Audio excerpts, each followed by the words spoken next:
جی السلام علیکم دوستو، امید ہے آپ لوگ خیریت سے ہوں گے اور یقیناً اپنی زندگی کو بھی بھرپور انجوائے کر رہے ہوں گے۔ میری بھی دعا ہے رب ذوالجلال سے کہ آپ جہاں بھی ہیں اور جدھر بھی ہیں خوش بھی رہیے اور آباد بھی رہیے۔ جی دوستو، گزشتہ دنوں آرمی چیف نے اینکرز اور ایڈیٹر سے ملاقات کی، جس میں یہ واضح کر دیا انہوں نے کہ وہ 5 ہفتوں میں ریٹائر ہو جائیں گے اور اب پاک فوج سیاست میں کوئی کردار ادا نہیں کرے گی۔ اس سے پہلے بھی اگر آپ کو یاد ہو تو D G I S P R lieutenant general Babar Iftikhar نے بھی یہی بیان دیا تھا کہ آرمی چیف کا ایکسٹینشن لینے کا کوئی ارادہ نہیں ہے اور وہ نومبر کے آخری ہفتے میں ریٹائر ہو جائیں گے۔ تو اس سے اب یہ بات سامنے آئی ہے کہ آرمی چیف ریٹائر ہو جائیں گے اور اس کی جگہ پر دوسرا آرمی چیف تعینات ہوگا۔ اب یہ حکومت کا کام ہے کہ وہ کس کو آرمی چیف لگائیں گے۔ اسی طرح واشنگٹن میں موجود پاکستانی سفارت خانے میں ظہرانے کے موقع پہ یہ بھی کہا تھا کہ فوج نے خود کو سیاست سے دور رکھا ہے۔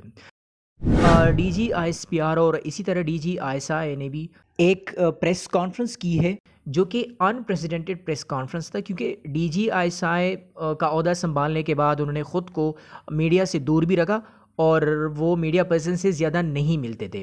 انہوں نے تشہیر سے بھی انکار کیا تھا کہ as a D G I S I میری کوئی بھی پوسٹ، کوئی بھی تصویر سوشل میڈیا پہ نہیں ہونی چاہیے۔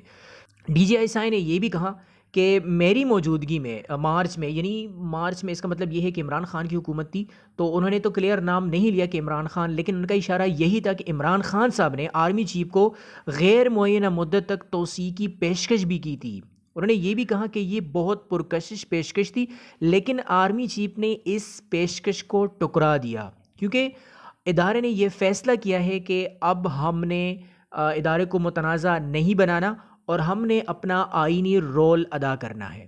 تو یہ ایک کلیئر موقف ادارے سے آیا ہے کہ ہم نے اب سیاست میں کوئی انٹرفیرنس نہیں کرنی۔ تو اس بیان کے بعد اب موقف بہت واضح ہے کہ نئے آرمی چیف کی تعیناتی ہوگی۔ تو آئیے سینیورٹی لسٹ میں موجود لیفٹیننٹ جنرل ساحر شمشاد مرزا کی زندگی کے بارے میں جانتے ہیں۔ تو سرکاری اسکول میں پڑھنے والا لیفٹیننٹ جنرل کے مقام تک کیسے پہنچا؟ ایک یتیم ہوتے ہوئے اس نے فوج میں کن کن اعلیٰ عہدوں پر کام کیا؟ اسی طرح یہ بھی جاننے کی کوشش کریں گے کہ فوج میں وہ کب بھرتی ہوئے اور بقول ان کا خاندان کون ہے اور کہاں پر ہے؟ بطور لیفٹیننٹ جنرل ان کے بچے کہاں پڑھتے ہیں؟ تو ان سارے سوالات کے جوابات جاننے کے لیے آئیے آگے چلتے ہیں۔ تو لیفٹیننٹ جنرل ساحر شمشاد مرزا جو پاک فوج میں بطور کور کمانڈر راولپنڈی اپنی خدمات سر انجام دے رہے ہیں، وہ مین سٹریم میڈیا میں ایک نمایاں شخصیت رہے ہیں۔ ان کی مقبولیت کی وجہ ان کی زندگی کی کہانی ہے۔ اس نے بہت سے دلوں کو چھو لیا، اس نے اسے دنیا بھر کے بہت سے لوگوں کے لیے حقیقی زندگی کا محرک بھی بنا دیا۔ تو چھوٹی عمر میں اس نے اپنے والدین کو ایک المناک واقعے میں کھو دیا۔ اس وقت اس کے پاس کوئی اور نہیں تھا جو اسے بیرونی دنیا کے لیے ایک مضبوط زندہ رہنے والا شخص بنا سکے۔ ان میں ہمیشہ پاکستان کی مسلح افواج میں شامل ہونے اور دیانتداری کے ساتھ قوم کی خدمت کرنے کا جذبہ تھا۔ اس نے بہت کوشش کی اور آخر کار پاک فوج میں شمولیت کا موقع ملا۔ وہ یتیم ہو کر دل و جان سے پاک فوج میں شامل ہو گئے۔ تو ساحر شمشاد مرزا اس نے میٹرک کی تعلیم اسلام آباد ماڈل اسکول اور انٹرمیڈیٹ اسلام آباد کالج فار بوائز سے حاصل کی۔ 1985 میں انہوں نے 76 P M A long course میں بطور سیکنڈ لیفٹیننٹ کمیشن حاصل کی۔ اپریل 1991 میں کیپٹن، 1996 میں میجر اور اپریل 2001 میں لیفٹیننٹ کرنل بن گئے۔ اسی طرح ترقی پاتے ہوئے ستمبر 2007 میں کرنل، ستمبر 2001 میں بریگیڈیئر اور فروری 2015 میں میجر جنرل کے رینک تک پہنچ گئے۔ لیفٹیننٹ جنرل کے عہدے پر ترقی ان کو اپریل 2012 میں دی گئی اور ابھی آرمی میں سب سے سینئر ترین آفیسر ہونے کی وجہ سے آرمی چیف کے لیے نام بھی لسٹ میں وزیر اعظم کو بھیجا جائے گا۔ موجودہ آفیسرز میں لیفٹیننٹ جنرل ساحر شمشاد مرزا ایک ہی بیچ سے تعلق رکھنے والے 4 امیدواروں میں سے سب سے سینئر ترین آفیسر ہیں۔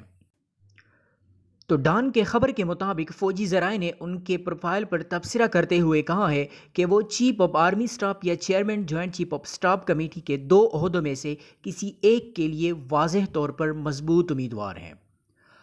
اگر ہم جاننے کی کوشش کریں تو لیفٹیننٹ جنرل ساحر شمشاد مرزا کا تعلق سندھ ریجمنٹ سے ہے، اور اسی طرح موجودہ chairman joint chief of staff committee general Nadeem Raza کا تعلق بھی سندھ ریجمنٹ سے ہے۔ لیفٹیننٹ جنرل مرزا کا گزشتہ 7 سالوں کے دوران فوج میں خاص طور پر اعلیٰ قیادت کے عہدوں پر ان کا کیریئر شاندار رہا۔ وہ جنرل راحیل شریف کے آخری 2 سالوں کے دوران ڈائریکٹر جنرل یعنی DGMO انہوں نے اپنی خدمات سر انجام دی۔ اس کردار میں وہ جنرل ہیڈ کوارٹر GHQ میں جنرل راحیل شریف کی اس کور ٹیم کا حصہ تھے جس نے شمالی وزیرستان میں تحریک طالبان پاکستان یعنی TTP اور دیگر عسکریت پسندوں کے خلاف فوجی آپریشن کی نگرانی کی۔ اسی طرح اس کے ساتھ ساتھ ساحر شمشاد مرزا سرتاج عزیز کی اس کمیٹی میں بھی شامل تھے جو گلگت بلتستان کے لیے اصلاحات بنانے کے لیے بنائی گئی تھی۔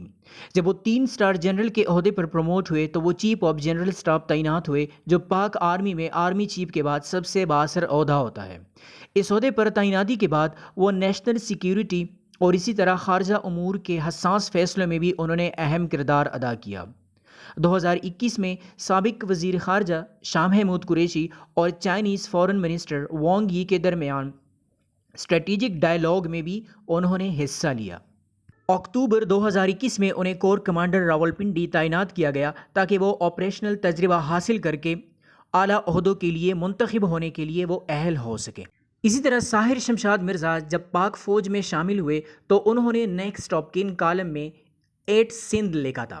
یہ اس یونٹ کا نام تھا جس سے وہ وابستہ تھے۔ اس کا اس دنیا میں کوئی اور نہیں بچا تھا اور پاکستان کی فوج ہی اس کی واحد امید تھی۔ ایک بار ان سے ان کے خاندان کے بارے میں سوال پوچھا گیا تو اس نے جواب دیا کہ میرا اس دنیا میں کوئی دوسرا خاندان نہیں ہے، لہٰذا میری یونٹ اور پاکستانی فوج میں ساتھی سپاہی میرے خاندان کے افراد ہیں۔ ایک پروگرام کی دعوت پر اس نے انویٹیشن کارڈ پر سندھ ریجمنٹ لکھا تو کسی نے پوچھا کہ فیملی ممبرس کو کیوں نہیں لکھا، یا ان کا نام یہاں پہ کیوں مینشن نہیں ہے، یا ان کو آپ نے کیوں انوائٹ نہیں کیا؟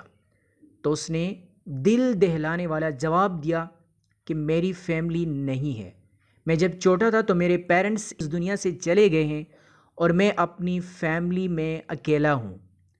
پاک فوج کے تمام سپاہی اور سندھ ریجمنٹ میں موجود ہر سپاہی میرے خاندان کا حصہ ہیں۔